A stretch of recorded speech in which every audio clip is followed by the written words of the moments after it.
अमरावतीच्या रुग्णालयातील ventilator blast प्रकरणात आतापर्यंतची सर्वात मोठी आणि धक्कादायक माहिती पुढारी न्यूजच्या हाती लागली आहे। रुग्णालयात वापरण्यात येणाऱ्या व्हेंटिलेटरची वॉरंटी चक्क 11 जुलै 2026 रोजी संपल्याची माहिती समोर येते। विशेष म्हणजे वॉरंटी वाढवण्यासाठी व्हेंटिलेटर पुरवणाऱ्या कंपनीनं रुग्णालयाला कॉन्ट्रॅक्ट पाठवलं होतं, मात्र रुग्णालयानं हे कॉन्ट्रॅक्ट साईन केलं नसल्याची माहिती मिळते। त्यामुळे वॉरंटी संपलेल्या व्हेंटिलेटरचा वापर कसा काय सुरू ठेवण्यात आला, हा गंभीर सवाल आता उपस्थित झाला आहे।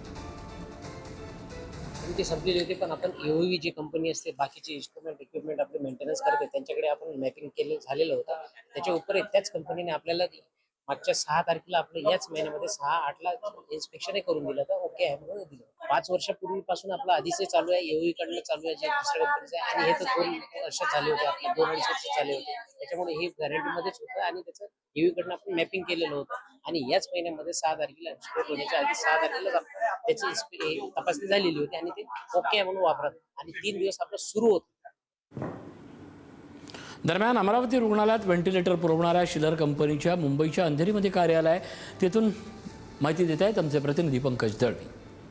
अमरावतीच्या रुग्णालयामध्ये 2 व्हेंटिलेटरचा स्फोट झाला आणि त्याच्यामध्ये 3 नवजात बालकांचा मृत्यू झाला। घटना निश्चितच गंभीर होती आणि त्यामुळे या बातमीच्या मुळाशी पोहोचण्याचा प्रयत्न पुढारी न्यूजने केला। या बातमीची नक्की सत्यता काय आहे, तांत्रिक बाबी काय आहेत हे जाणून घेण्यासाठी पुढारी न्यूजची टीम जी आहे ती शिलर कंपनी, म्हणजे ज्यांनी हे व्हेंटिलेटर प्रोव्हाइड केले होते त्या कंपनीच्या मुंबईतल्या मरोळ, अंधेरी मरोळ भागातील कार्यालयात आलो। मी आता अंधेरीच्या मरोळ भागातील शिलर कंपनीच्या कार्यालयाबाहेर आहे। ही शिलर कंपनी जी देशभरामध्ये अनेक ठिकाणी जे व्हेंटिलेटर्स किंवा मेडिकल क्रिटिकल इक्विपमेंट्स ते प्रोव्हाइड करते। बेसिकली शिलर ही स्वित्झर्लंडची कंपनी आणि भारतामध्ये हेल्थ केअर इंडस्ट्री जी आहे ती Schiller India private limited, health care private limited या नावाने ते भारतामध्ये उत्पादनं बनवतात आणि वेगवेगळ्या रुग्णालयांना हेल्थ केअर युनिट्स देतात। आता विषय अमरावती रुग्णालयात झालेल्या अपघाताचा, तर कंपनीच्या पदाधिकाऱ्यांनी या विषयावरती कॅमेरा समोर बोलण्यास स्पष्टपणे नकार दिला, कारण त्यांचं म्हणणं आहे की चौकशी सुरू आहे, जी माहिती द्यायची ती आम्ही कंपनीच्या अभियंत्यांमार्फत म्हणजे इंजिनियर्सच्या मार्फत चौकशी करणाऱ्या अधिकृत जे लोक आहेत त्यांना देऊ, त्या अधिकाऱ्यांना देऊ।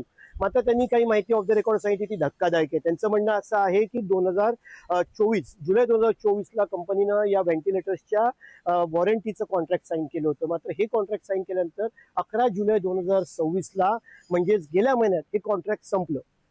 कॉन्ट्रॅक्ट वाढवण्यासाठी त्यांनी जे ॲफिडेव्हिट्स आहेत ते कंपनीकडे दिले, मात्र कंपनीनं ते अर्ज साईन केले नाहीत, ते वाढवण्याचा कुठलाही प्रयत्न केला नाही, अनेक वेळा सांगून सुद्धा।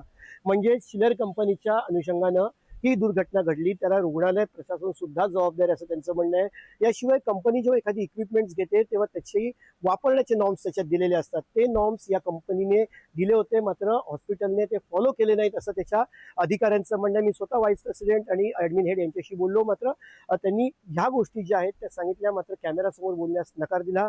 पुढारी न्यूजची टीम सत्यता जाणून घेण्यासाठी, नक्की कंपनीचं काय म्हणणं आहे ह्या जाणून घेण्यासाठी इथे आली।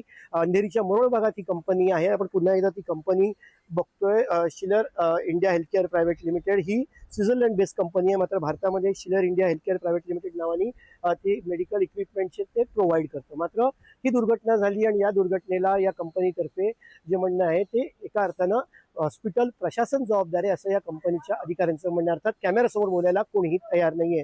कॅमेरापर्सन विकास खवलेसह पंकज दळवी, पुढारी न्यूज।